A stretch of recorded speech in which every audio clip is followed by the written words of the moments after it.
नमस्कार, स्वागत आहे आपल्या सर्वांचं आपल्या एस के एज्युकेशन या ऑनलाईन लर्निंग प्लॅटफॉर्मवर आणि आपल्या इंग्लिश लाईव्ह बॅचमध्ये. माझा आवाज जर आपल्यापर्यंत पोहोचत असेल तर कृपया कमेंट बॉक्समध्ये यस टाईप करा. लगेचच आपण आपल्या लाईव्ह लेक्चरला सुरुवात करणार आहोत. Thank you Prashant sir. चला सुरुवात करूया आजच्या आपल्या महत्त्वपूर्ण लाईव्ह लेक्चरला. बऱ्याच दिवसातनं आपण आपल्या लाईव्ह लेक्चरला पुन्हा एकदा सुरुवात करत आहोत आणि श्री गणेशाच्या कृपेने आत्ता आपले हे जे लेक्चर्स आहेत हे कंटिन्यू व्हावेत अशी आपण गणेशाच्या चरणी प्रार्थना करूया आणि आजच्या आपल्या लाईव्ह लेक्चरला सुरुवात करूया. मध्यंतरीच्या काळात टायफॉईड या आजाराने त्रस्त असल्यामुळे बरेचसे दिवस आपले लेक्चर्स मला घेता आले नाही, त्यामुळे दिलगिरी व्यक्त करतो आणि आत्तापासून मात्र आपले लेक्चर्स जे आहेत हे रेग्युलर करण्याचा पूर्ण प्रयत्न आपण करणार आहोत. मागच्या रविवारी 6 तारखेला आपण PSI 2010चा जो पेपर होता त्या पेपरचे जे काही इंग्रजीचे प्रश्न होते त्या प्रश्नांचं ॲनालिसिस केलं होतं. काही प्रश्न आपले तेव्हा राहिले होते, या प्रश्नांना पुन्हा एकदा आपण कंटिन्यू करूया. 161 पर्यंत मला असं वाटतं आपले प्रश्न जे आहेत ते झालेली होती आणि क्वेश्चन नंबर 161 पर्यंत आपले प्रश्न झालेली होती. आता याच्या पुढील जे काही प्रश्न आहेत त्या प्रश्नांना आपण आता घेऊया.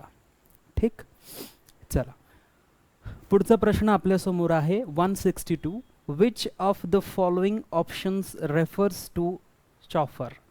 आता या ठिकाणी आपल्याला सांगितलेलं आहे की खालीलपैकी कोणतं ऑप्शन आहे, खालीलपैकी असा कोणता पर्याय आहे की तो चॉफर या शब्दाला रेफर करतो. आता हा जो शब्द आहे महत्त्वपूर्ण शब्द याला व्यवस्थित सर्वांनी लक्षात ठेवायचा. याचं स्पेलिंग आहे लक्षात ठेवायचं. CHAUFFEUR चॉफर. याचा अर्थ असा होतो की आपली जी काही गाडी आहे त्या गाडीवर आपण जो काही ड्रायव्हर ठेवलेला आहे त्या ड्रायव्हरला आपण चॉफर असं म्हणत असतो.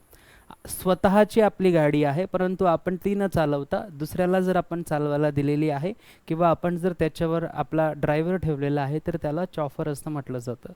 मग बघा इथे लिहिलेलं आहे a motor mechanic. Motor mechanic म्हणजे चॉफर नसतो, म्हणजे पहिलं ऑप्शन कॅन्सल होईल. त्यानंतर बघा a paid driver for a privately owned car. जी स्वतःची प्रायव्हेट कार आहे त्या प्रायव्हेट कारसाठी जो काही ड्रायव्हर हायर केलेला आहे, जो काही ड्रायव्हर अपॉइंट केलेला आहे, पेड ड्रायव्हर असेल तो, त्याला आपण चॉफर असं म्हणतो. सो ऑप्शन 2 जे असेल ते बरोबर असेल. त्यानंतर ॲन अटेंडंट, अटेंड करणारा किंवा अटेंडंट ऑप्शन 3 कॅन्सल होईल. एनी ड्रायव्हर, कोणताही ड्रायव्हर म्हणजे चॉफर होत नाही. कोणताही ड्रायव्हर म्हणजे चॉफर होत नाही. जी प्रायव्हेट कार आहे आपली स्वतःची त्याच्यावर जो काही आपण पैसे देऊन लावलेला, अपॉइंट केलेला, हायर केलेला जो ड्रायव्हर आहे त्याला आपण चॉफर असं म्हणत असतो. ओके. त्यानंतर पुढचा प्रश्न बघा. The masculine gender of duck is. आता हा जो डक आहे, डक फिमेल आहे, याचं मॅस्क्युलिन म्हणजे मेल डक कशाला म्हणत असतो आपण, तर मेल डक आपण ड्रेकला म्हणत असतो. ते ऑप्शन 1 मध्येच आपल्याला या ठिकाणी दिलेलं आहे. त्यानंतर ड्रोन म्हणजे काय आपल्याला माहिती आहे, मधमाशी असते आणि मधमाशांचं पोळं असतं. या मधमाशांच्या पोळ्यांमध्ये खूप साऱ्या मधमाशा असतात की ज्यांना बीज असं आपण म्हणत असतो की ते फिमेल असतात आणि त्याच्यामध्ये एक नर असतो ज्याला आपण ड्रोन म्हणत असतो, नर मधमाशी. सो याला आपण ड्रोन म्हणत असतो. सो ड्रोन हे डकचं मॅस्क्युलिन जेंडर होत नाही, ड्रोन हे बीचं मॅस्क्युलिन जेंडर होणार. ठीक आहे, ऑप्शन 1 आपलं उत्तर आहे. त्यानंतर ड्यूक म्हणजे सरदार आणि डॉग म्हणजे कुत्रा, हे सर्वांना माहिती आहे. तर मग या ठिकाणी 2 शब्द लक्षात ठेवण्यासारखी आहे. पहिला शब्द आहे चॉफर की जो पुन्हा एकदा आपल्याला कोणत्याही परीक्षेत विचारला जाऊ शकतो. एक असा ड्रायव्हर जो आपण हायर केलेला आहे किंवा अपॉइंट केलेला आहे. आणि त्याच्यानंतर आपल्याला साधा सोपा प्रश्न सरळ सेवेमध्ये विचारला जाऊ शकतो की डकचं मॅस्क्युलिन जेंडर काय आहे, तर डकचं मॅस्क्युलिन जेंडर काय आहे ड्रेक, किंवा आपल्याला विचारलं जाऊ शकतं बीचं मॅस्क्युलिन जेंडर काय आहे, तर बीचं मॅस्क्युलिन जेंडर ड्रोन आहे. ठीक, यानंतर घेऊया पुढचा प्रश्न. पुढचा प्रश्न आपल्या समोर आहे. No sooner dot dot dot than the police handcuffed him. Handcuff म्हणजे हतकडी घालणे. मग आता बघा इथे सुरुवात कशाने झालेली आहे, नो सूनरने झालेली आहे. आणि नो सूनरचं जे वाक्य असतं त्या नो सूनर नंतर आपल्याला डीड या ऑक्झिलरी व्हर्बचा वापर करावा लागतो. मग बघा इथे आपल्याला ही दिसतोय म्हणजे हे आपलं ऑप्शन होणार नाही. इथे डीड दिसतोय म्हणजे हे आपलं ऑप्शन होऊ शकतं. इथे सुद्धा आपल्याला डीड ऑप्शन दिसतंय म्हणजे हे आपलं ऑप्शन होऊ शकतं. इथे हॅड दिसतंय म्हणजे चौथं ऑप्शन जे आहे ते कॅन्सल होणार. म्हणजे एकतर उत्तर आपलं 3 असणार किंवा एकतर उत्तर आपलं 2 असणार. आता या डीड नंतर असेल तो सब्जेक्ट. मग बघा डीड नंतर इथे ही काय आहे, एक सब्जेक्ट आहे. त्यानंतर इथे सुद्धा डीड नंतर ही काय आहे, सब्जेक्ट आहे. म्हणजे दोन्ही ठिकाणी बरोबर आहे. आता इथे जर आपण पाहिलं तर कम लिहिलेला आहे आणि हा कम जो आहे हा काय असतो, V1 असतो, व्हर्बचा फर्स्ट फॉर्म असतो. आणि इथे काय लिहिलेलं आहे, केम लिहिलेला आहे आणि हा केम व्हर्बचा काय आहे, सेकंड फॉर्म आहे. आणि लक्षात ठेवायचं की डीड सोबत आपण V2 चा वापर करत नाही. डीड सोबत आपण V2 चा वापर करत नाही, ते वाक्य चुकीचं असतं. आणि म्हणून ज्या ऑप्शनमध्ये डीड सोबत V2 चा वापर केलेला आहे ते ऑप्शन कॅन्सल करावं लागणार. सो इथे डीड सोबत केम हा V2 आहे म्हणजे हे चुकीची फ्रेज होणार, म्हणजे ऑप्शन 2 कॅन्सल होणार. मग अशा पद्धतीने आपल्याकडे एक ऑप्शन शिल्लक राहिलं, that is option 3. So sentence होणार, no sooner did he come than the police handcuffed him. अशा पद्धतीने हे सेंटेन्स या ठिकाणी पूर्ण होणार. अत्यंत सोपा असा प्रश्न आहे, कारण अजून हा 2010चा पेपर आहे. आता हळूहळू आपण 2011, 12, 13, 14, 15, 17, 19 असे जे पेपर्स आहेत ते पेपर्स जसं जसं आपण पुढे जाणार तसं तसं प्रश्नांची डिफिकल्टी लेवल जी आहे ती वाढत जाणार. आणि ही डिफिकल्टी लेवल वाढत कशी जाणार आहे तर त्यांचा बेस हाच असणार आहे. त्यामुळे आधी 2010च्या पेपरमध्ये आलेले, 11च्या पेपरमध्ये आलेले, 12च्या 13च्या पेपरमध्ये आलेले जे काही सोपे सोपे प्रश्न आहेत ते प्रश्न आधी आपण करून घेऊ, म्हणजे जेणेकरून जो सोपा भाग आहे तो आपला एक बेस, एक फाउंडेशन तयार करण्याचा प्रयत्न करेल आणि त्याच फाउंडेशनच्या आधारावर, त्याच बेसच्या आधारावर पुढील जे काही प्रश्न आहेत ते प्रश्न जे थोडेसे डिफिकल्ट लेवलचे आहेत ते आपण घ्यायला सुरुवात करणार आहोत. त्यानंतर पुढचा प्रश्न आहे, when the meeting began everybody took. जेव्हा मीटिंग सुरू झाली, वेन द मीटिंग बिगेन, जेव्हा मीटिंग सुरू झाली, एव्हरीबडी प्रत्येक जण, टूक प्रत्येक जणाने काहीतरी घेतलं, टूक घेणे. So complete the sentence with the correct option from below. खालील दिलेल्या पर्यायांपैकी कोणतंही एक ऑप्शन शोधून हे वाक्य जे आहे कंप्लीट करायला सांगितलेलं आहे. आता बघा, वेन द मीटिंग बिगेन, जेव्हा मीटिंग स्टार्ट झाली, एव्हरीबडी, आता हा सब्जेक्ट झाला, एव्हरीबडी प्रत्येक जण. त्यानंतर टूक जो आहे तो काय आहे, V2 आहे, म्हणजे हा व्हर्ब झाला. आता ह्याच्यानंतर जो काही येईल तो एक सबऑर्डिनेट पार्ट असेल किंवा ऑब्जेक्टचा पार्ट असेल. त्याच्यानंतर बघा इथे आहे हेज सीट, इथे आहे देअर सीट, इथे आहे देअर सीट्स आणि पुढे आहे वन्स सीट. आता लक्षात ठेवलं पाहिजे, आपण आपल्या ऑनलाईन कोर्समध्ये वारंवार सांगितलेलं आहे की जो आपला इंडेफिनेट प्रोनाउन आहे, मग तो एव्हरीबडी असेल, एव्हरीवन असेल, समवन असेल, समबडी असेल, नो वन असेल, नोबडी असेल, या वाक्यामध्ये पुढे गेल्यानंतर जर पॉझेसिव्ह नाउनचा वापर करायचा असेल किंवा पॉझेसिव्ह ॲडजेक्टिव्हचा वापर करायचा असेल तर तो पॉझेसिव्ह ॲडजेक्टिव्ह हा नेहमी हिज असला पाहिजे, HIS. सो एव्हरीबडी टूक हिज सीट असं येणार, एव्हरीबडी टूक हिज सीट असं येणार. मग आपल्याला हेच कुठे दिसतंय तर बघा ऑप्शन 1 मध्येच आपल्याला हेज सीट दिसतंय. त्यानंतर असं जर देअर लिहिण्याचा प्रयत्न केला आपण तर हे चुकीचं होणार. त्यानंतर पुन्हा एकदा इथे देअरने ऑप्शन सुरुवात झालेली आहे, देअर अजिबात येणार नाही. एव्हरीबडी हा जर सिंग्युलर सब्जेक्ट आहे, एव्हरीबडी हा जर सिंग्युलर एकवचनी सब्जेक्ट आहे तर त्याच्यासोबत आपल्याला पुढे हिज हेच वापरावं लागेल. देअर याप्रमाणे प्लुरल पॉझेसिव्ह ॲडजेक्टिव्ह वापरता येणार नाही, व्यवस्थित लक्षात ठेवायचं.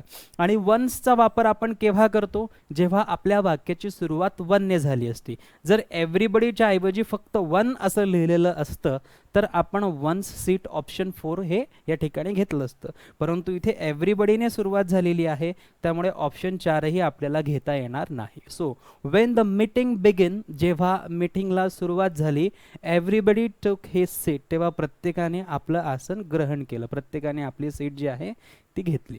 तर अशा पद्धतीने हा एक महत्त्वाचा प्रश्न आहे, महत्त्वाचा पॉईंट आहे. यावर आपल्याला आता अशा प्रकारे फिल इन द ब्लँकचा प्रश्न न विचारता अशा प्रकारे एक सेंटेन्स दिलं जातं, त्या सेंटेन्समध्ये मुद्दाम हिजच्या ऐवजी देअर किंवा वन्स लिहून दिलं जातं आणि हे सेंटेन्स चुकवलं जातं, आपल्याला विचारलं जातं की सेंटेन्स बरोबर आहे की चुकीचं आहे ते ओळखा. मग अशा परिस्थितीत आपल्याला बरोबर की चूक सेंटेन्सेस जी आहेत ती ओळखावी लागतात. ओके, ठीक आहे.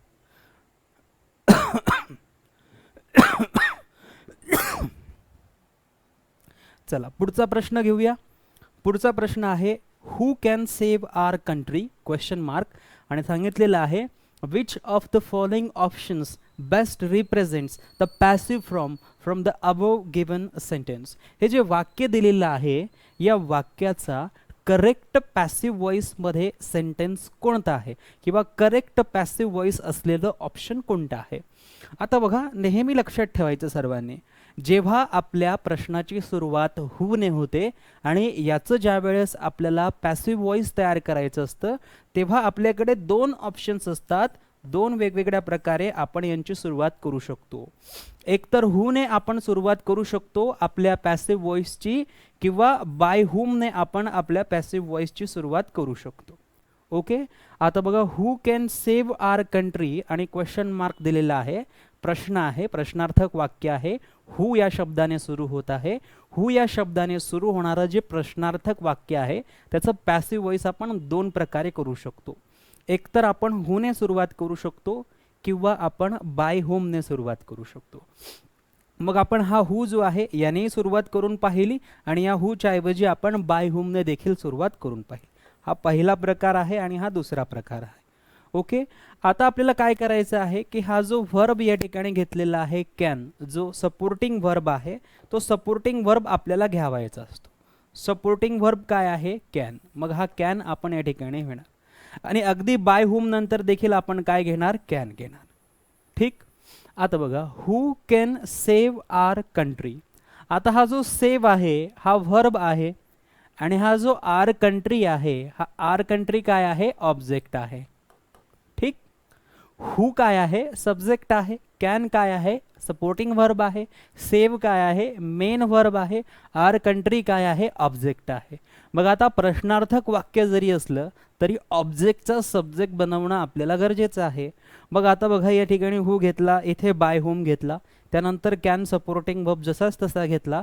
आता हा जो आर कंट्री आपला ऑब्जेक्ट आहे, आता हा जो आर कंट्री आपला ऑब्जेक्ट आहे तो आपला सब्जेक्ट बनणार. म्हणून आपण या ठिकाणी आर कंट्री असं लिहिणार. दोन्ही ठिकाणी आपण काय लिहिणार? Our country. ठीक, आता बघा, हा कॅन आहे आणि कॅनचं पॅसिव्ह व्हॉइस करत असताना आपण कॅन बी करत असतो. म्हणून आता कॅन नंतर जर आपण इथे सब्जेक्ट घेतलेला आहे तर इथे आपल्याला काय घ्यावा लागणार? बी घ्यावा लागणार. इथे आपल्याला काय घ्यावा लागणार? बी घ्यावा लागणार. हे सर्व आपण आपल्या ऑनलाईन कोर्समध्ये पाहिलेलं आहे. ठीक, आता कॅन नंतर झाला बी. आता इथे आपल्याला घ्यायचा आहे जो मेन व्हर्ब आहे त्याचा V3. मेन व्हर्ब काय आहे? सेव्ह. सेव्हचा V3 काय येणार? सेव्हड येणार. सेव्हचा V3 काय येणार? सेव्हड येणार. सेव्हचा V3 काय येणार? सेव्हड येणार. ठीक, मग आता हुने जर आपण आपल्या सेंटेन्सची सुरुवात केलेली आहे पॅसिव्ह व्हॉइसची, तर याच्यानंतर आपण काय करायचं? बाय लिहून क्वेश्चन मार्क करायचा. आणि बाय हुमने जर सुरुवात झालेली असेल, बाय हुमने जर सुरुवात झालेली असेल तर आपल्याला इथे बाय लिहायची गरज नाही. इथे सरळ सरळ काय करायचा? क्वेश्चन मार्क द्यायचा. ओके, बघा, आपण काय केलेलं आहे? हुने आपल्या सेंटेन्सची सुरुवात झाली म्हणून आपण हुने किंवा बाय हुमने आपलं पॅसिव्ह व्हॉइसचं सेंटेन्स स्टार्ट करू शकतो. त्याच्यानंतर इथे कॅन असेल, कुड असेल, मे असेल, माईट असेल, शूड असेल, कुड असेल, जो काही सपोर्टिंग व्हर्ब असेल तो या ठिकाणी आपल्याला लिहावा लागेल, जो आपण लिहिला. त्यानंतर आपण या वाक्यातील जो ऑब्जेक्ट आहे तो शोधला. ऑब्जेक्ट काय आहे? Our country. तो आर कंट्री ऑब्जेक्ट या ठिकाणी सब्जेक्ट होणार. आर कंट्री सब्जेक्ट झाला. आता या कॅनला इथे पुढे आपल्याला बी जोडावं लागेल, कारण कॅनचं पॅसिव्ह व्हॉइस कॅन बी होणार, कुडचं पॅसिव्ह व्हॉइस कुड बी होणार, वुडचं पॅसिव्ह व्हॉइस वुड बी होणार, विलचं passive voice will be plus V3 होणार. सो तो बी लागणार. म्हणून या ठिकाणी सब्जेक्ट नंतर आपण बी लिहिला. बी नंतर आपल्याला मेन व्हर्बला V3 फॉर्ममध्ये घ्यावं लागेल. मेन व्हर्ब सेव्ह आहे, मग सेव्ह आपण V3 फॉर्ममध्ये घेतला, सेव्ड. आणि हुने जर सुरुवात होत असेल तर बाय हे प्रिपोजिशन लिहून क्वेश्चन मार्क द्यायचं. बाय हुमने जर सुरुवात केली असेल तर सरळ सरळ क्वेश्चन मार्क द्यायचं. हे दोन्ही सुद्धा पॅसिव्ह व्हॉइस अगदी बरोबर असणार आहे. ही दोन्ही सुद्धा पॅसिव्ह व्हॉइसेस जी आहेत ही अगदी बरोबर असते. मग आता बघूया यापैकी कोणतं आपलं सेंटेन्समध्ये आहे. इथे बघा हू नंतर आर आहे म्हणजे इथे कॅन नाही, म्हणजे ऑप्शन 1 जे आहे ते कॅन्सल झालं. त्यानंतर ऑप्शन 2 मध्ये जर आपण पाहिलं तर इथे बाय आहे आणि इथे हू आहे. बाय हू नाही होणार, बाय हुम घ्यावा लागणार, WHOM, म्हणजे हे सुद्धा आपलं ऑप्शन जे आहे ते काय होणार, कॅन्सल होणार. तिसरं ऑप्शन बघा, who can our country saved by. आता बघा who can our country be saved by, म्हणजे आपण जे पहिलं वाक्य लिहिलं ते पहिलं वाक्य ऑप्शन 3 ला अगदी मॅच करतंय, म्हणजे ऑप्शन 3 आपलं उत्तर होणार. आणि इथे बघा हू आहे. आता हा डीड कुठून आला हे काहीच कळत नाहीये, कारण डीड जो आहे तो अत्यंत चुकीचा आहे. कशासाठी घेतला डीड, काही कारण नसताना तिथे डीड आला, म्हणून ते डीड चुकीचं असल्यामुळे ऑप्शन 4 जे आहे ते कॅन्सल होणार. मग अशा परिस्थितीत आपलं ऑप्शन 3 जे आहे तेच राईट आन्सर होणार. तर लक्षात ठेवायचं की या पद्धतीने आपल्याला प्रश्न विचारला जातो. अशा प्रकारचे कन्फ्युजिंग पॅसिव्ह व्हॉइसेस जे आहेत ते आपल्याला विचारले जातात. तुमची संपूर्ण प्रॅक्टिस मी घेणार आहे. प्रत्येक चॅप्टरवर तुमचे कमीत कमी 100 ते 150 प्रश्नांचा सराव मी घेणार आहे. अशा प्रकारे जवळपास 2,500 ते 3,000 प्रश्न आपल्याला या पूर्ण 2 ते 2.5 महिन्यांमध्ये घ्यायचे आहेत, कारण खूप साऱ्या विद्यार्थ्यांचा स्कोर आलेला आहे. आणि जर स्कोर आपला आलेला आहे तर मुख्य परीक्षेची स्पेशली आपली इंग्लिशची तयारी इतकी व्यवस्थित असली पाहिजे की GSमध्ये थोडे मार्क्स कमी जरी आले तरी इंग्लिशच्या मार्क्समुळे तुमचं मेरिट जे आहे ते मेरिटमध्ये तुम्ही असले पाहिजेत. आणि म्हणून सगळ्यात महत्त्वाचं आहे की छोटे छोटे पॉईंट्स आहेत, सर्वांनी व्यवस्थित लक्षात ठेवायचे. आपण सगळे मिळून व्यवस्थित तयारी करणार आहोत. तुमचा मुख्य परीक्षेचा जो पेपर आहे त्या पेपरमध्ये कोणत्याही प्रकारची अडचण तुम्हाला येणार नाही, कोणत्याही प्रकारचा प्रश्न तुम्हाला अनोळखी वाटणार नाही, अननोन वाटणार नाही. प्रत्येक चॅप्टर, प्रत्येक प्रश्न, प्रत्येक पॉईंट, प्रत्येक टॉपिकवर मी तुम्हाला सखोल डीप गायडन्स करणार आहे. त्यामुळे आपल्याला यंदाचा जो मुख्य परीक्षेचा इंग्रजीचा जो पेपर आहे त्यामध्ये खूप सारे मार्क्स मिळणारच आहेत. फक्त लेक्चर्स जे आहेत ते रेग्युलरली आपण अटेंड करायचे आहेत, आणि रेग्युलरली लाईव्ह अटेंड करतानाही आलीत तर हे रेकॉर्डेड स्वरूपात तरी तुम्ही कमीत कमी दररोज हे लेक्चर्स बघायचे आहेत. चला घेऊया पुढचा प्रश्न. या प्रश्नामध्ये कुणाला काय अडचण असेल तर विचारू शकता. ठीक आहे. हां, प्रतीक सरांचं म्हणणं आहे प्रेपोजिशनचे लेक्चर कधी सुरू होतील. आजपासून आपण अजून सुरुवात केलेली आहे. उद्या किंवा परवा 2 दिवसात आपलं पूर्ण जे शेड्यूल आहे ते पूर्ण शेड्यूल लागून तुम्हाला समजून जाईल की कोणतं लेक्चर जे आहे ते केव्हा होईल. ठीक आहे, सर्वांचे लेक्चर्स रेग्युलर होतील आतापासून. चला पुढचा प्रश्न घ्या. Fill in the blank choosing the correct option from below. I spoke to the chairman dot dot he was sitting alone in the chair. Option म्हणजे या ठिकाणी आपल्याला ब्लँक दिलेली आहे. ब्लँकमध्ये आपल्याला करेक्ट ऑप्शन जे आहे ते शोधायचं आहे. बघा, I spoke to the chairman, मी चेअरमॅनशी बोललो. He was sitting alone in the chair, मी चेअरमॅनशी बोललो. वेअर, जिथे. He was sitting alone in the chair, जिथे तो खुर्चीवर एकटा बसला होता तिथे मी चेअरमॅनशी बोललो. होऊ शकतं. त्याच्यानंतर आहे when. I spoke to the chairman, मी चेअरमॅनशी बोललो. वेन, जेव्हा. He was sitting alone in the chair, जेव्हा ते चेअरवर एकटे बसले होते तेव्हा मी चेअरमॅनशी बोललो. वेअर ॲज म्हणजे हे एक तुलनात्मकरित्या आपण वेअर ॲजचा वापर करत असतो की समजा एखाद्याकडे जर 10 रुपये असतील तर दुसऱ्याकडे 20 रुपये आहे, त्याच्या विरुद्ध कंडिशन दाखवण्यासाठी वेअर ॲजचा वापर केला जातो. So wear as he was sitting होऊ शकत नाही. आणि व्हेनेवर जेव्हा केव्हा ते चेअरवर एकटे बसतात अशा पद्धतीने सुद्धा आपण घेऊ शकत नाही. मग आपल्याकडे 2च ऑप्शन शिल्लक आहेत, एक आहे वेअर आणि दुसरा आहे when. So I spoke to the chairman when he was sitting alone in the chair हे जरा जास्त समर्पक वाटतं, rather than I spoke to the chairman where he was sitting alone in the chair हे थोडंसं कमी समर्पक वाटतं वेनच्या दृष्टिकोनातनं. आणि म्हणून ऑप्शन 1 घेता येणार नाही, ऑप्शन 2 जे आहे ते आपल्याला घ्यावं लागेल. आता हा प्रश्न आपल्याला कसा विचारला जाऊ शकतो. I spoke to the chairman when he was sitting alone in the chair, हे जे वाक्य आहे हे वाक्य कोणतं आहे. सिम्पल सेंटेन्स आहे, कंपाऊंड सेंटेन्स आहे, कॉम्प्लेक्स सेंटेन्स आहे की कंपाऊंड कॉम्प्लेक्स सेंटेन्स आहे की मिक्स्ड सेंटेन्स आहे असं विचारलं जाऊ शकतं. किंवा हे सेंटेन्स वेनने he was sitting alone in the chair असं दिलं जाईल आणि आपल्याला विचारलं जाईल की हे जे वाक्य आहे या वाक्यामध्ये वेन पासून ते चेअर पर्यंत जे काही सबऑर्डिनेट क्लॉज आहे तो सबऑर्डिनेट क्लॉज कोणता सबऑर्डिनेट क्लॉज आहे, तो नाउन क्लॉज आहे की ॲडजेक्टिव्ह क्लॉज आहे की ॲडवर्ब क्लॉज आहे, या पद्धतीने आपल्याला विचारणा पुढे केली जाऊ शकते. त्यानंतर पुढे बघा, द पुअर शुड बी. आता इथे मी तुम्हाला सांगितलेलं आहे द पुअर. द पुअर म्हणजे काय, गरीब लोक. शुड बी म्हणजे काय, गरीब लोकांना काहीतरी करण्यात आलं पाहिजे.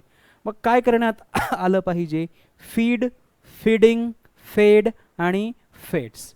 बघा, फीड म्हणजे काय, आपण जेव्हा एखाद्या व्यक्तीला अन्न पुरवतो किंवा घास भरवतो त्याला आपण किंवा खायला देतो त्याला आपण फीड असं म्हणत असतो. मग हा फीड जो आहे हा व्हर्बचा फर्स्ट फॉर्म आहे. आणि नेहमी लक्षात ठेवायचं की शुड नंतर हा जो बी असेल हा बी नेहमी आपल्याला व्हर्बचा तिसराच फॉर्म मागणार आहे. मग बी नंतर व्हर्बचा तिसरा फॉर्म घेण्यासाठी आपल्याला फीडच्या फेड या तिसऱ्या फॉर्मपर्यंत जावं लागेल. सो आय एन जी फॉर्मसुद्धा आपल्याला घेता येणार नाही. फेड जर पाहिला तर हा फेड व्हर्बचा तिसरा फॉर्म आहे, म्हणजे ऑप्शन 3 बरोबर असेल. फीडसुद्धा आपल्याला घेता येणार नाही कारण V1ला हा काय लावलेला आहे, एस लावलेला आहे. आणि म्हणून अशा पद्धतीने the poor should be fed हेच आपलं उत्तर किंवा हेच आपलं सेंटेन्स जे आहे ते बरोबर असेल. आता हा प्रश्न आपल्याला पुढे असाही विचारला जाऊ शकतो की पुअर शुड बी फेड असं दिलं जाईल, दुसरं वाक्य the poor should be fed असं दिलं जाईल, तिसरं वाक्य poor people should be fed असं दिलं जाईल आणि चौथं वाक्य दिलं जाईल the poor people should be fed असं दिलं जाईल. मग अशा परिस्थितीत आपल्याला कुठे द वापरायचं आहे आणि कुठे द वापरावा लागत नाही हे सर्व माहिती असलं पाहिजे. याकरता आपलं आर्टिकल लेक्चर जे आहे त्या आर्टिकल लेक्चरमध्ये याबद्दलची संपूर्ण महत्त्वाची माहिती मी तुम्हाला दिलेली आहे. त्या माहितीच्या आधारावर तुम्हाला प्रश्न विचारले जाऊ शकतात. ठीक, यानंतर घेऊया आपला पुढचा प्रश्न. पुढचा प्रश्न आहे, no other woman was as strong as Indira Gandhi in Indian politics.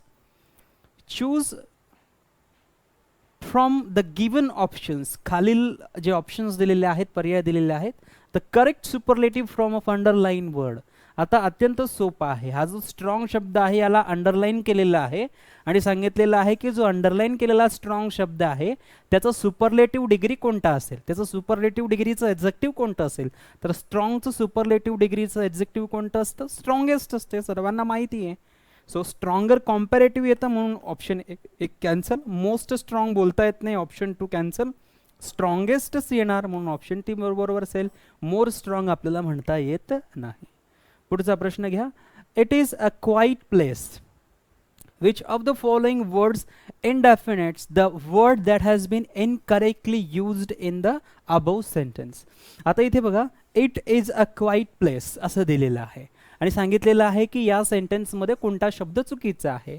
आता बघा, इट शब्दामध्ये तर चूक होऊ शकत नाही, इजमध्येही चूक होऊ शकत नाही, आर्टिकल ए मध्येही चूक होऊ शकत नाही, प्लेसमध्येही चूक होऊ शकत नाही. चूक कुठे होत आहेत बघा, इथे क्वाईट. दोन शब्द आहे, QUITE. हा जो शब्द आहे इथे वापरलेला QUITE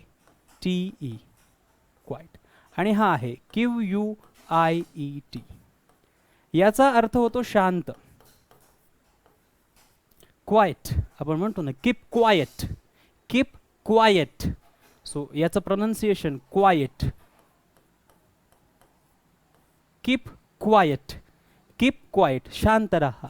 ठीक, तो हा क्वाइट आहे. आणि इथे काय सांगितलं, it is a quite place, म्हणजे यांचं म्हणण्याचा अर्थ होता की ही शांत जागा आहे, परंतु यांनी वापरताना शब्द क्वाइट वापरला. हा शब्द चुकीचा आहे, QUITE, QUITE. ठीक, याच्या ऐवजी काय असायला पाहिजे होतं, QUIET. आणि हा जो क्वाइट आहे, क्वाइट याचा अर्थ होतो कमी प्रमाण.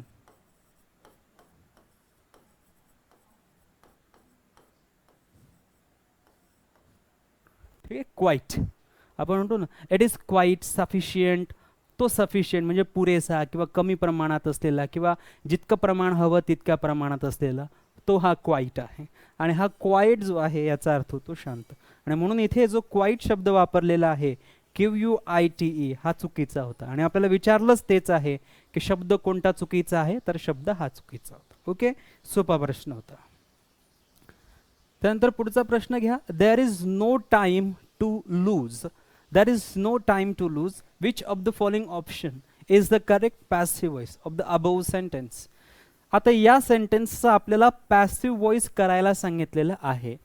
मग पॅसिव्ह व्हॉइस करत असताना जर सुरुवात सेंटेन्सची देअर इज ने झालेली असेल, बघा देअर इज ने झालेली असेल, तर आपल्या पॅसिव्ह व्हॉइसची सुरुवात देखील तेच होणार, देअर इज, देअर इज. आता इथे देअर वॉज घेतलेला आहे, हा वॉज चुकीचा आहे आणि इथे देअर इज आहे. म्हणजे ऑप्शन 1, 2 किंवा 4 हे आपले उत्तर होऊ शकतात. 1, 3 किंवा 4 हे आपले उत्तर होऊ शकतात. आता बघा इथे काय सांगितलेलं आहे, इथे नो टाइम सांगितलेलं आहे. There is no time. एकतर देअर इज टाइम असेल किंवा देअर इज नो टाइम असेल, देअर इज नो पॉइंट असेल किंवा देअर इज पॉइंट असेल. मग अशा परिस्थितीत हा जो नो टाइम असेल किंवा नो पॉइंट असेल किंवा पॉइंट असेल किंवा टाइम असेल, हा देखील आपल्याला जसाच तसा घ्यायचा आहे. So there is no time, correct जसंच तसं घेतलं. There is no time, correct जसंच तसं घेतलं. There is no time, correct जसंच तसं घेतलं. म्हणजे इथपर्यंत आपण आलो. आता जो पॅसिव्ह व्हॉइस होणार आहे तो या 2 शब्दांतूनच होणार आहे. To lose, to lose. To लूजचं पॅसिव्ह व्हॉइस काय होणार, टू बी लॉस्ट. टू लूजचं पॅसिव्ह व्हॉइस काय होणार, टू बी लॉस्ट. मग या टू लूजच्या ऐवजी टू बी लॉस्ट असं आपल्याला लिहावं लागेल नो टाइम नंतर. इथे टू बी लॉस्ट नसता लूजिंग आहे, म्हणजे ऑप्शन 3 कॅन्सल झालं. इथे सरळ सरळ लॉस्ट दिलेलं आहे, इथे टू बी लॉस्ट असं असायला हवं होतं, सो हे कॅन्सल झालं. दुसरं तर कॅन्सलच आहे. चौथं चेक करूया, देअर इज नो टाइम आणि टू लॉस्टचं टू बी लॉस्ट या ठिकाणी अगदी व्यवस्थित पॅसिव्ह व्हॉइस करून दिलेलं आहे, म्हणजे ऑप्शन 4 जे आहे ते करेक्ट आहे. तर अशा पद्धतीने अत्यंत सोपं असं वाक्य आपल्याला दिलेलं होतं पॅसिव्ह व्हॉइस करण्यासाठी. छोटे छोटे पॉईंट्स लक्षात ठेवले तर अशा प्रकारचे पॅसिव्ह व्हॉइस जे आहेत त्या आपल्याला नक्कीच जमायला लागतात. त्यानंतर घेऊया पुढचा प्रश्न. ही टोल्ड मी गुड मॉर्निंग.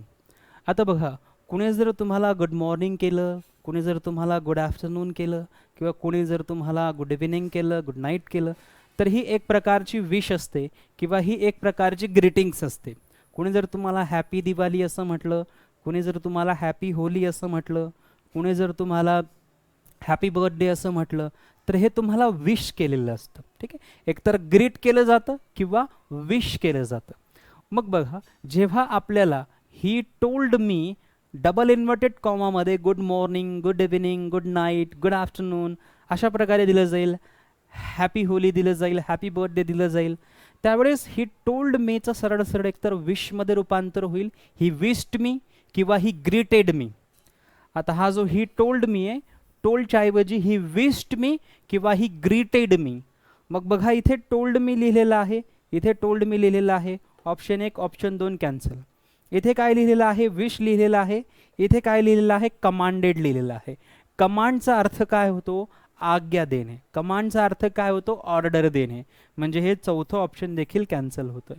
मग बघा, इथे ही विश्ड मी, त्याने मला विश केलं. काय विश केलं त्याने, सो गुड मॉर्निंग विश केलं. सो हे गुड मॉर्निंग जसंच तसं येणार, गुड मॉर्निंग. सो ऑप्शन 3 जे असेल हे आपलं करेक्ट ऑप्शन असेल. सो अत्यंत सोपं नॅरेटिव्ह आपल्याला विचारलेलं आहे, सोपं इनडायरेक्ट स्पीच आपल्याला विचारलेलं आहे. अशा प्रकारे गुड मॉर्निंगच्या ऐवजी तुम्हाला हॅपी बर्थडे, थँक्यू, कॉंग्रॅच्युलेशन्स असं देखील विचारलं जाऊ शकतं. ही सर्व वाक्य आपण आपल्या ऑनलाईन कोर्समध्ये पाहिलेली आहे. पुन्हा एकदा आपण नॅरेशन आणि पॅसिव्ह व्हॉइस चॅप्टर्स जे आहेत, क्वेश्चन टॅग पुन्हा एकदा घेणार आहोत आपल्या लाईव्ह लेक्चर्समध्ये. तेव्हा मी तुम्हाला जास्तीत जास्त एक्झाम्पलसह, अत्यंत अधिक जटिल एक्झाम्पलसहित तुम्हाला मी सांगण्याचा पूर्ण प्रयत्न करणार आहे, कॉम्प्लिकेटेड एक्झाम्पल. ओके, त्यानंतर जाऊया पुढच्या प्रश्नाकडे. पुढचा प्रश्न आहे 173. Which of the following shows the correct order of the above parts of the sentences. सेंटेन्सेसचे वेगवेगळे पार्ट्स दिलेले आहेत. या वेगवेगळ्या पार्ट्समध्ये आपल्याला काय करायचं आहे की हे सर्व एकाच लाईनमध्ये पॅराजंबल केलेले आहेत, यांना फक्त अरेंज करायचं आहेत सेंटेन्सच्या सिक्वेन्स वाईज. मग इथे बघा, स्टार्क, वेन अँड माय. इथे जर आपण पाहिलं तर स्टार्क जे आहे तिथून वाक्याची सुरुवात होऊ शकत नाही, म्हणजे एक वाक्याची सुरुवात करू शकत नाही. त्यानंतर 3 सुद्धा वाक्याची सुरुवात करू शकत नाही. मग जिथे 1 ने वाक्य सुरू झालं असेल ते ऑप्शन कॅन्सल होईल, जिथे 3 ने वाक्य सुरू झालं असेल ते कॅन्सल होईल. म्हणजे आपल्या वाक्याची सुरुवात एकतर 2 ने होऊ शकते किंवा 4 ने होऊ शकते. वाक्याची सुरुवात एकतर 2 ने होऊ शकते किंवा 4 ने होऊ शकते. अँडने किंवा स्टारकने वाक्याची सुरुवात होऊ शकत नाही. मग आता बघा, इथे 2 ने वाक्याची सुरुवात झाली, इथे 2 ने वाक्याची सुरुवात झाली, इथे 4 ने वाक्याची सुरुवात झाली. मग जर 2 ने आपल्या वाक्याची सुरुवात होत असेल, 2 ने आपल्या वाक्याची सुरुवात होत असेल, वेन वी वर चिल्ड्रन, जेव्हा आम्ही चिल्ड्रन होतो, and have an exhilarating bath असं येऊ शकत नाही. My cousins and I would run out हे होऊ शकतं. सो दुसऱ्यानंतर चौथा आपण या ठिकाणी जॉईन करू शकतो की वेन वी वर चिल्ड्रन, जेव्हा आम्ही चिल्ड्रन होतो, जेव्हा आम्ही लहान बाळ होतो, माय कझन, माझा कझन भाऊ, and I would run out, आणि मी रन आउट, रन म्हणजे धावायचो, आउट म्हणजे कुठे, बाहेर. सो हे याला लिंक करू शकतो. दुसऱ्यानंतर चौथं येऊ शकतं. मग बघा, दुसऱ्यानंतर चौथं जर आपण पाहिलं तर ऑप्शन 3 मध्ये आहे. दुसऱ्यानंतर जर चौथं आपण पाहिलं तर ऑप्शन 2 मध्ये 3 येते. सो ऑप्शन 2 कॅन्सल होणार. म्हणजे आपल्याकडे एकच ऑप्शन शिल्लक राहतं, 3 किंवा 4. मग आपण ही जोडी आधी जुळवून घेऊया या पद्धतीने, दुसऱ्यानंतर चौथं. So when we were children, my cousins and I would run out. आता याच्यानंतर एक घ्या हा असं म्हणतोय. मग एक घेतलं तर stark naked into the rain. Stark म्हणजे कपडे न घालता, नेक्ट म्हणजे सर्वांना माहिती आहे, इन टू द रेन म्हणजे पावसामध्ये, कपडे न घालता पावसामध्ये पडत सुटायचो. And have an exhilarating bath, आणि खूप मोकळं असं बाथ करायचो. And have an exhilarating bath, आणि खूप मनसोक्त अशी आंघोळ त्या पावसाच्या पाण्यामध्ये, पावसामध्ये करायचो. सो ही जी पेअर आहे, ही जी जोडी आहे, ही 3 नंबरची जोडी अगदी व्यवस्थितरित्या मॅच करते. पण आपण एकदा चौथी जी जोडी आहे ती पण मॅच करण्याचा प्रयत्न करूया. चौथ्यामध्ये पहिल्यांदा सांगितलेलं आहे my cousins and I would run out, आणि इथे आहे stark naked into the rain. त्यानंतर दुसरं आहे वेन वी वर चिल्ड्रन, आणि त्याच्यानंतर आहे तिसरं and have an exhilarating bath. समर्पकरित्या चौथं ऑप्शन जे आहे ते या सिक्वेन्सने आपल्याला व्यवस्थितरित्या सेंटेन्सला अरेंज करून अर्थ व्यवस्थित देत नाही, म्हणून ऑप्शन 4 जे आहे ते कॅन्सल होणार. आपल्याला ऑप्शन 3 सोबत जावं लागणार. या प्रकारची प्रश्न SSC CGLच्या परीक्षांमध्ये विचारले जातात. या प्रकारची प्रश्न आपल्याला बँकिंगच्या एक्झामिनेशन्समध्ये विचारले जातात. या प्रकारचे प्रश्न आपल्याला इन्शुरन्स किंवा LICचे जे काही पेपर्स होतात त्यामध्ये देखील विचारले जातात. सो आपल्याला इथून काय करायचं असतं, पहिल्यांदा जे ऑप्शन्स आपल्याला एलिमिनेट करता येतील ते ऑप्शन्स आपण एलिमिनेट करायचे. त्यानंतर जे ऑप्शन्स शिल्लक राहतील त्या ऑप्शन्सनुसार आपण हा क्रम लावायचा प्रयत्न करायचा, आणि तो क्रम जर व्यवस्थित लागत असेल ज्या ऑप्शननुसार ते ऑप्शन आपण निवडू शकतो. जिथे आपल्याला थोडासा डाऊट येत असेल ते ऑप्शन आपण पुन्हा एकदा एलिमिनेट करून आपल्या राईट आन्सरपर्यंत पोहोचू शकतो. ओके, ठीक आहे.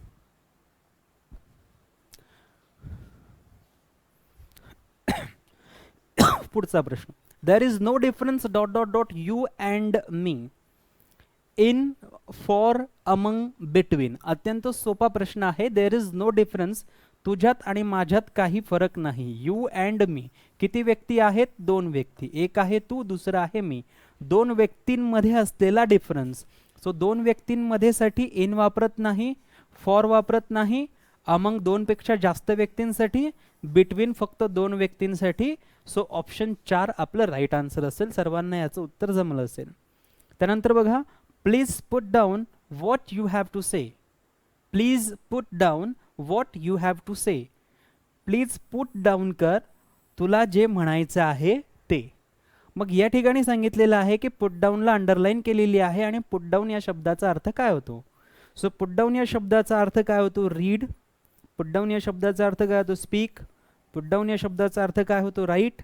पुट डाऊन या शब्दाचा अर्थ काय होतो, नॅरेट. प्लीज पुट डाऊन इथूनच कळतं आपल्याला. Please put down what you have to say म्हणजे कृपया लिही, तुला जे म्हणायचं आहे ते कृपया लिहून दाखव. सो रीड येणार नाही पुट डाऊन म्हणजे, स्पीक येणार नाही पुट डाऊन म्हणजे, राईट येणार पुट डाऊन म्हणजे, नॅरेट येणार नाही पुट डाऊन म्हणजे. पुट डाऊनचा दुसरा अर्थ होतो ड्रॉप करणे, सुटणे किंवा सोडणे. म्हणजे एखादा व्यक्ती क्रिकेट खेळत असेल आणि त्याच्या हातातून जर झेल सुटला असेल, कॅच सुटला असेल, तर त्याला देखील पुट डाऊन असं म्हटलं जातं. तुम्ही क्रिकेट बघत असणार तर बऱ्याचदा तुम्ही बघा, एखादा प्लेयर जर कॅच सोडत असेल तर कॉमेंटेटर लगेच पुट डाऊन असं म्हणत असतो. सो पुट डाऊन काय आहे? एक फ्रेझल वर्ब आहे जिचे अनेक अर्थ होतात. त्यापैकी पहिला अर्थ इथे राईट आणि दुसरा अर्थ ड्रॉप करणे, सुटणे, हातातून निसटणे, एस्केप होणे. ओके, त्यानंतर घेऊया पुढचा प्रश्न. पुढचा प्रश्न आहे ही ट्राईड एव्हरी प्लॅन. खूप वेळेस विचारलेला प्रश्न आहे. Change it into negative. हा जो सेंटेन्स आहे ही ट्राईड एव्हरी प्लॅन, या सेंटेन्सला आपल्याला नेगेटिव्हमध्ये कन्वर्ट करायचं आहे. आता बघा, नेगेटिव्हमध्ये कन्वर्ट करत असताना आपल्याला नो नॉटचाही वापर करावा लागतो. परंतु सेंटेन्स जे आहे ते जसं ॲफर्मेटिव्ह सेंटेन्स असेल तर त्या ॲफर्मेटिव्ह सेंटेन्सला डायरेक्टली आपण नेगेटिव्ह ट्रान्सलेट करतो, तसं करायचं नाही आहे.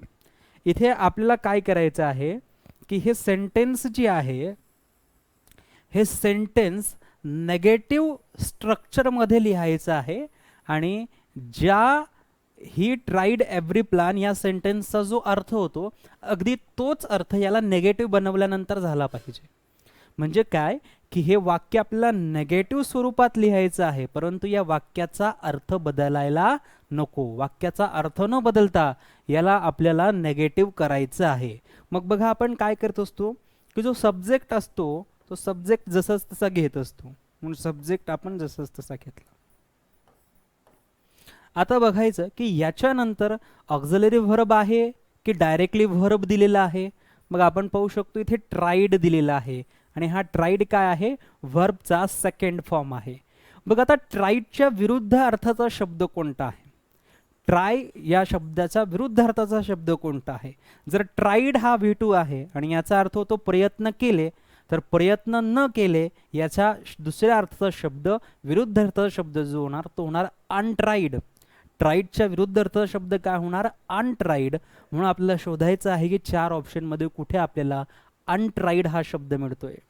मग इथे बघा ट्राईड नॉट लिहिलेला आहे, सो ऑप्शन 1 कॅन्सल. इथे बघा अनट्राईड आपल्याला लिहिलं मिळतंय, म्हणजे ऑप्शन 2 जे आहे त्या 3 जे आपलं उत्तर होऊ शकतं. त्यानंतर इथे डिड नंतर नॉट लिहिलेलं आहे आणि ट्राय घेतलेला आहे परंतु अनट्राय नाही. आणि इथे नॉट ट्राय दिलेला आहे परंतु ट्रायचं आपल्याला अनट्राय घ्यावं लागणार आहे आणि सेंटेन्स नेगेटिव्ह सुद्धा असलं पाहिजे. सो हे सुद्धा या ठिकाणी घेता येणार नाही. ऑप्शन 2 आणि ऑप्शन 4 कॅन्सल झाले. अगदीच त्याप्रमाणे ऑप्शन 1 ही कॅन्सल झाला. मग इथे बघा हेच ऑप्शन आपलं करेक्ट होणार.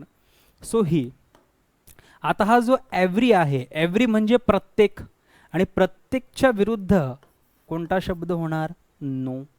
म्हणून नो आपल्याला इथे बघायचं आहे. बघा नो प्लॅन आणि इथे घेतलेला आहे लेफ्ट. सो ही लेफ्ट नो प्लॅन अनट्राईड. म्हणजे ही ट्राईड एव्हरी प्लॅन याच्या नेगेटिव्ह अर्थाचा जो सेंटेन्स आहे तो होणार ही लेफ्ट नो प्लॅन अनट्राईड. परंतु या दोघींचाही अर्थ एकच होतो. या दोघांचाही अर्थ, या दोन्ही वाक्यांचा अर्थ जो आहे तो एकच आहे. ही ट्राईड एव्हरी प्लॅन, त्याने प्रत्येक प्लॅनला ट्राय केलं. ही लेफ्ट नो प्लॅन अनट्राईड, त्याने एकही प्लॅन अनट्राय करून सोडला नाही. म्हणजे त्याने प्रत्येक प्लॅन जो आहे तो ट्राय केला होता. तर अशा पद्धतीने हा एक महत्त्वाचा प्रश्न आहे. अशा प्रकारचे वेगवेगळे सेंटेन्सेस मी तुम्हाला देणार आहे की त्यांना नेगेटिव्ह कसं करायचं जेणेकरून आपल्याला लक्षात येईल. त्यानंतर बघा don't be proud of blue blood.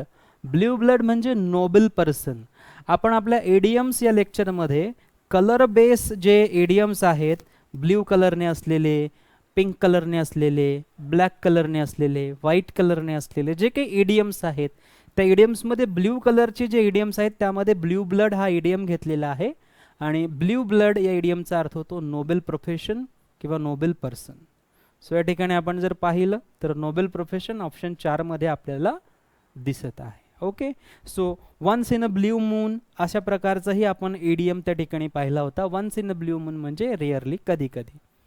त्यानंतर बघा I wish I were at home, काश मी घरी असतो. I wish I were at home, काश मी घरी असतो. Change it into exclamatory sentences, जे इमॅजिनरी सेंटेन्सेस असतील आय विशने सुरू होणारे किंवा इफ आय वरने सुरू होणारे जे इमॅजिनरी सेंटेन्सेस असतील त्यांना एक्सक्लामेटरी सेंटेन्सेसमध्ये ट्रान्सफॉर्म करत असताना ओ टू असं आपल्याला घ्यावं लागतं. मग बघा या ठिकाणी ओ आहे आणि टू आहे. त्याच्यानंतर बी म्हणजे जे काही असेल ते बी, आणि ॲट होम घरी आहे तर या ठिकाणी घरी एक्सक्लामेटरी सेंटेन्स असल्यामुळे क्वेश्चन मार्क. सो ऑप्शन 1 जे आहे तेच आपलं उत्तर होणार. याबद्दल सविस्तर माहिती मी तुम्हाला सांगणार आहे की कशा प्रकारे एखादं सेंटेन्स हे नेगेटिव्ह कन्वर्ट करायचं असतं, कशा प्रकारे एखादं सेंटेन्स एक्सक्लामेटरी फॉर्ममध्ये कन्वर्ट करायचं असतं. हे सर्व ट्रान्सफॉर्मेशन ऑफ द सेंटेन्सेस आणि सिंथेसिस ऑफ द सेंटेन्सेसचे जे 2 महत्त्वाचे टॉपिक्स आहेत हे आपण रेकॉर्डेडमध्ये घेतले नाही आहेत, ते आपण लाईव्हच घेणार आहोत आणि ते फार महत्त्वाचे आहेत, हे सर्वांनी लक्षात घ्यायचं आहे. त्यानंतर बघा he finish the work then he went out, which of the following options can combine the above sentence 1 and 2. हे 2 सेंटेन्सेस कोणत्या कंजंक्शनने कंबाईन केले जाऊ शकतात. ही फिनिश द वर्क, त्याने काम संपवलं.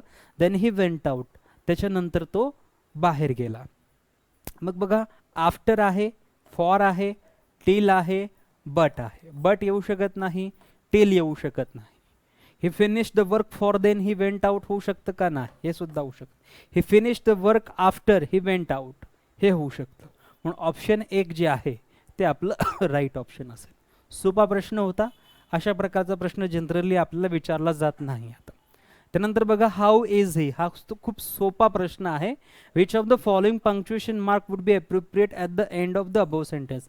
या सेंटेन्सच्या शेवटी कोणतं पंक्च्युएशन, कोणतं विरामचिन्ह बरोबर असेल.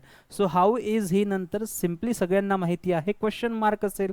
सो क्वेश्चन मार्क कुठे आहे, इथे ऑप्शन 3 मध्ये आहे. सो ऑप्शन 3 बरोबर आहे. इतका सोपा प्रश्न आत्ता मला वाटतं यावेळेस आपल्याला विचारला जाऊ शकत नाही. त्यानंतर बघा a snake in the grass is more dangerous than an open enemy. बघा ओपन एनिमी म्हणजे काय, जो आपल्या समोर असलेला शत्रू आहे, माहिती असलेला शत्रू.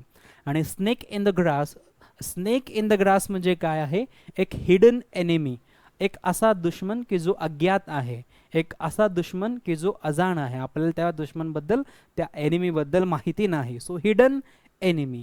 A dangerous snake in the grass शब्दशः अर्थ घेतला जाऊ शकत नाही. Option 1 cancel. त्याच्यानंतर या ठिकाणी कोणता तरी ॲनिमल सांगितलेलं आहे. अ स्नेक विथ गॉल हे सुद्धा होऊ शकत नाही. हिडन एनिमी आपल्याला ऑप्शन 4 मध्ये मिळतंय. So option 4 is the right option. Hint दिलेली आहे an open enemy. A snake in the grass is more dangerous than an open enemy. तुलना केलेली आहे. मग जर ओपन एनिमीची तुलना केलेली असेल तर ते कोणासोबत केलेली असेल, हिडन एनिमी सोबतच केलेली असेल. सो ऑप्शन 4 जे आहे ते या ठिकाणी बरोबर आहे. यानंतर घेऊया पुढचा प्रश्न. पुढचा प्रश्न आहे bring a glass of water, change the above sentence into passive voice. तिसरा प्रश्न आहे पॅसिव्ह वॉइसचा. आता बघा bring a glass of water, bring काय आहे, व्हर्ब, एक ऑर्डर दिलेली आहे. मग ऑर्डर दिलेली असताना आपण त्याच्यामध्ये जर ऑब्जेक्टही असेल, ब्रिंग काय सांगितलेलं आहे, अ ग्लास ऑफ वॉटर, म्हणजे अ ग्लास ऑफ वॉटर काय आहे, ऑब्जेक्ट आहे. मग जर ऑब्जेक्ट असेल तर आपण आपल्या सेंटेन्सची सुरुवात लेटने करू शकतो. सो बघा इथे अ ग्लास ऑफची होणार नाही, सेंड फॉर पण होणार नाही, अ ग्लास ऑफ होणार नाही, लेटने सुरुवात होऊ शकते. सो लेट घेतला. त्याच्यानंतर बघा अ ग्लास ऑफ वॉटर आहे, मग हे पुढे घेणार अ ग्लास ऑफ वॉटर. त्याच्यानंतर आपण हा जो ब्रिंग आहे या ब्रिंगचा पॅसिव्ह व्हॉइस करायचा आहे. टू ब्रिंग असता तर टू बी ब्रॉट केला असता, परंतु फक्त ब्रिंग आहे म्हणून आपण काय करणार, बी ब्रॉट करणार आहे. सो या ठिकाणी बघा बी ब्रॉट करणार. टू ब्रिंग असता तर टू बी ब्रॉट झाला असता, परंतु फक्त ब्रिंग आहे आणि म्हणून ब्रिंगचं पॅसिव्ह व्हॉइस काय होणार, बी ब्रॉट.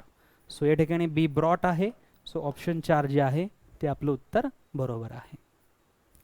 यानंतर जाऊया आपल्या पुढच्या प्रश्नाकडे. पुढचा प्रश्न आहे फ्लॉग अ डेड हॉर्स. आपलं इडियम्स जे चॅप्टर आहे त्यामध्ये हॉर्सबद्दलचे मी जवळपास तुम्हाला 20 इडियम्स दिलेले आहेत जे हॉर्स या शब्दाने सुरू होतात.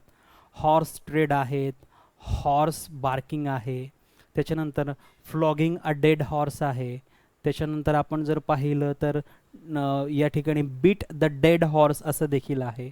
सो फ्लॉग अ डेड हॉर्सचा अर्थ काय होतो? फ्लॉग अ डेड हॉर्स म्हणजे काय की ज्या ठिकाणी आता प्रयत्न करणं अशक्य आहे किंवा प्रयत्न करून काहीही फायदा होणार नाही किंवा जी लढाई ऑलरेडी कुणीतरी जिंकलेली आहे तरीसुद्धा आपण ती लढाई जिंकण्यासाठी प्रयत्न करत असू तर त्याला म्हटलं जातं फ्लॉगिंग अ डेड हॉर्स. मग बघा, to do a vain thing, त्याच्यानंतर आहे to try to take work from weak horse. Weak हॉर्सपासून काम करून घेण्याचा प्रयत्न करणे, ऑप्शन 2 होऊ शकत नाही. To revive interest in and outdated subject, आणि त्याच्यानंतर आहे to beat a horse that is dead. जो हॉर्स ऑलरेडी डेड झालेला आहे त्याला बीट करणे, ऑप्शन 4 आपलं होऊ शकत नाही. So give meaning of the idiom flog a dead horse, to do a vain thing हे एक आहे, to revive interest in and outdated subject. आता हे सुद्धा होऊ शकत नाही, मग आपल्याकडे हेच ऑप्शन शिल्लक आहे, to do a vain thing. म्हणजे अशा गोष्टी करणे की ज्या ऑलरेडी वेन आहे, अशा गोष्टी करणे की ज्या ऑलरेडी स्पॉइल्ड आहे, की ज्याच्यातून काहीही रिझल्ट येणं अपेक्षित नाही, अशा ठिकाणी जर तुम्ही प्रयत्न करत असणार तर त्याला फ्लॉगिंग अ डेड हॉर्स असं म्हटलं जातं. तर अशा पद्धतीने PSI 2010मध्ये हे सर्व प्रश्न आलेले होते. या प्रश्नांमध्ये जर आपण पाहिलेलं असेल तर शब्द खूप आलेले होते, ग्रामरचे प्रश्न कमी होते आणि ह्याच्यानंतर 3 वेगवेगळे पॅसेजेस होते. 2010चा पेपर आहे. 2010च्या पेपरमध्ये जवळपास 70 प्रश्न असायचे, 70 क्वेश्चन्स असायचे आणि 70 क्वेश्चन इंग्लिशची असायची. आत्ता मात्र प्रश्न 30च आहेत. आत्ताच्या घडीला प्रेझेंट कंडिशनला इंग्लिशवर आपल्याला 30च प्रश्न विचारले जातात आणि या 30 प्रश्नांमध्ये व्होकॅबचा म्हणजे शब्दांचा आणि ग्रामरचा योग्य तो संतुलन, योग्य तो बॅलन्स राखला जातो आणि एक पॅसेजही आपल्याला दिला जातो. मग अशा पद्धतीने आपण आत्तापर्यंत 2010च्या पेपरचं ॲनालिसिस केलेलं आहे. यानंतर भेटूया उद्याच्या दिवशी एका नवीन आणि वेगळ्या पेपरच्या ॲनालिसिससह. सोबतच आपण आपले सर्व लेक्चर्स आता लाईव्ह सुरुवात करत आहोत. परमेश्वराच्या चरणी प्रार्थना करूया की यापुढील सर्व लेक्चर्स आपले आता रेग्युलर होत आणि आजचं लेक्चर आपण इथेच थांबूया. भेटूया उद्याच्या दिवशी आपल्या एका नव्या शेड्यूलसह आपल्या SK एज्युकेशन या ऑनलाईन लर्निंग प्लॅटफॉर्मवर. तोपर्यंत आपण सर्वांनी काळजी घ्या. Take care. बाय. जय हिंद. जय भारत.